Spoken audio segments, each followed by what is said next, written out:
Assalamualaikum warahmatullahi wabarakatuh. Perkenalkan, nama saya Faris Ahmad Farhan, NIM 2021 53069. Di sini saya akan mempresentasikan analisis dan pencatatan transaksi bisnis dari mata kuliah Dasar Akuntansi. Yang pertama, tujuan. 1. Menjelaskan mengapa akun digunakan untuk mencatat dan mengikhtisarkan pengaruh transaksi terhadap laporan keuangan. Yang kedua, menjelaskan karakteristik suatu akun. Yang ketiga, menjabarkan kaidah debit dan kredit serta saldo normal akun. Yang keempat, menganalisis dan mengikhtisarkan pengaruh transaksi terhadap laporan keuangan. Yang kelima, menyiapkan neraca saldo dan menjelaskan penggunaannya untuk menemukan kesalahan. Yang keenam, menemukan kesalahan dalam pencatatan transaksi dan mengoreksinya. Yang ketujuh, menggunakan analisis horizontal untuk membandingkan laporan keuangan dari periode yang berbeda. Selanjutnya, setiap pos dalam laporan keuangan yang disebut akun dimasukkan dalam buku besar. Di sini yang harus digarisbawahi adalah akun.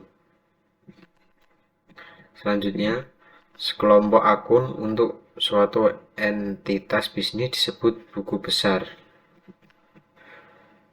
Daftar akun dalam buku besar disebut bagan akun. Klasifikasi utama dari akun. Aset. Aset adalah sumber daya yang dimiliki oleh perusahaan, yaitu seperti kas, perlengkapan, bangunan, piutang usaha. Kas ini adalah modal, perlengkapan ini adalah perlengkapan untuk usaha. Bangunan adalah suatu tempat yang ditinggali untuk usaha tersebut. Kewajiban adalah utang kepada pihak luar, bisa disebut juga kreditor.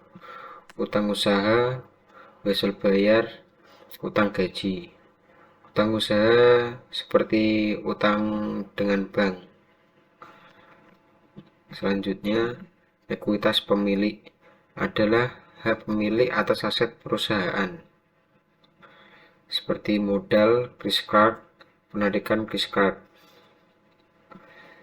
Pendapatan adalah kenaikan ekuitas pemilik sebagai hasil dari menjual jasa atau produk, seperti pendapatan jasa, pendapatan komisi. Kembangannya, dia menjual jasa dan kita membeli jasanya, itu adalah pendapatannya. Beban adalah penggunaan aset atau jasa untuk menghasilkan pendapatan. Beban ini seperti cara kita berusaha untuk mendapatkan pendapatan ini, seperti beban sewa, beban gaji karyawan, beban utilitas. Beban sewa ini seperti beban sewa kontrakan atau kontrakan tempat usaha, seperti itu. Untuk membantu Anda belajar, suatu akun dapat digambarkan menyerupai huruf T. Akun T ini adalah judul, kas. Akun T memiliki judul. Sisi kiri adalah debit.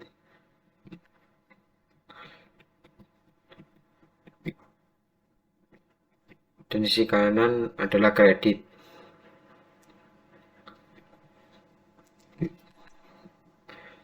Seperti gambar di sini, kas, sisi kiri adalah debit dan sisi kanannya adalah kredit. Ini berada di jurnal umum. Menyeimbangkan akun T. Pertama, jumlahkan sisi debit. Ini kita jumlahkan semua ya. 3.750 ditambah 4.300 ditambah 2.900. Ini hasilnya 10.950.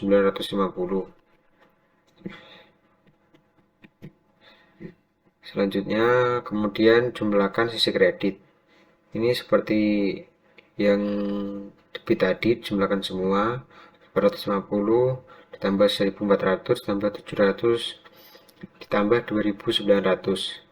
Ini hasilnya 5.850. Kurangkan total kredit dari total debit untuk mendapatkan saldo akun.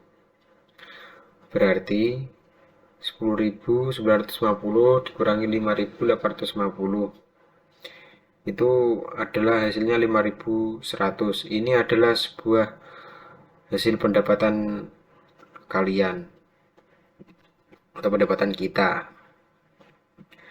Transaksi dan akun neraca.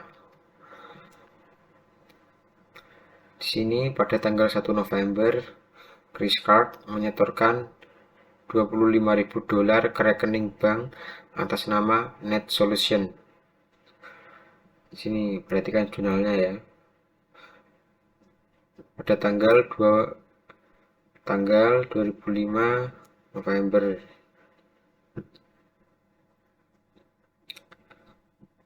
Kasnya debitnya bertambah $25 dan modal Chris Card dikredit $25. Kenapa modal Card dikredit? Karena Chris Card menginvestasikan kas di Net Solution. Berarti uang ini bukan uang Chris Card lagi, melainkan sudah masuk ke rekening bank Net Solution. Berarti sudah hak milik Net Solution. Selanjutnya, pada tanggal 1 November, Giskart menyetorkan $25 ke rekening bank atas nama Net Solution. Ini yang tadi ya. Dampak dari jurnal ini di buku besar. November tanggal 1, $25. Di sini debit dan modal Giskart adalah sini si kredit ya, $25. Selanjutnya, pada tanggal 5 November, Net Solution membeli tanah senilai $20.000 secara tunai. Di sini sisi debitnya bertambah $20.000 dan kreditnya $20.000 juga. Tapi masuk di kredit, membeli tanah untuk mendirikan bangunan. Pada tanggal 5 November, Net Solution membeli tanah senilai $20.000 secara tunai. Dampak dari jurnal ini di buku besar seperti ini ya. Debitnya $25, kreditnya $20 tadi untuk membeli tanah. Ini. Selanjutnya, pada tanggal 10 November, Net Solution membeli perlengkapan secara kredit senilai $1.350. Perlengkapan debitnya menambah ya, jadi debitnya $1.350. Utang usaha dimasukkan di kredit $1.350 karena membeli perlengkapan secara kredit. Pada tanggal 10 November, Net Solution membeli perlengkapan kredit secara ini yang seperti yang tadi ya. Dampak dari jurnal ini di buku besar.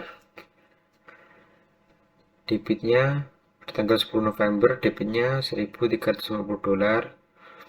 Dan pada tanggal 10 November, kreditnya juga $1.350. Utang usaha. Kalau debitnya masuk ke dalam perlengkapan. 30 November, pada tanggal 30 November, Net Solution membayar kreditor sebesar $950. Utang usaha masuk ke debit $950. Kas masuk kredit $950, membayar utang usaha pada kreditor.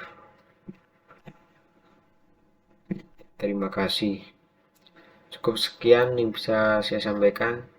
Jika ada tutur kata yang kurang berkenan atau belibet, tolong mohon dimaafkan. Sekian dari saya. Mohon maaf dan terima kasih. Assalamualaikum warahmatullahi wabarakatuh.